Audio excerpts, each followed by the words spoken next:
Bathroom singer বলে ওটাকে। আমাদের বাথরুম নেই, পায়খানার মধ্যেই হাগিমুতি গান গাই। ওইসব কথা বাদ দাও, আমাকে তোমার বাড়িতে কবে নিয়ে যাবে বলো। আমাদের বাড়ি আসবে? আজকেই চলে আসো। আজকে? হ্যাঁ চলে আসো, আমার মা বাবাও খুশি হয়ে যাবে। ঠিক আছে, তাহলে এক কাজ করো, কাকিমাকে বলে রেখো একটু ভেন্ডির তরকারি রান্না করে রাখতে। কি হলো, শুনেছো? দুনিয়াতে এত ভালো ভালো খাবার, মাছ মাংস থাকতে তুমি শেষমেশ ভেন্ডি খাবা? মাছ মাংস থেকে আমি ভেন্ডি ভালো খাই, খাওয়াতে পারলে বলো, নাহলে থাক, যাবো না তোমার বাড়ি। না না আসো, আমি বলছি মাকে রান্না করতে। হ্যাঁ, দুইজন একসাথে বসে খাবো। ওকে। আমি আসছি। আসো। শালা নিজে খাই না ভেন্ডি, আবার আরেকজন জুটলো।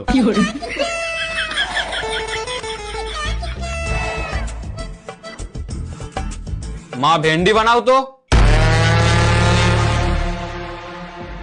হা করে তাকিয়ে থাকবে নাকি? বাড়িতে গেস্ট আসতেছে। Go to the kitchen and রান্না ভেন্ডি।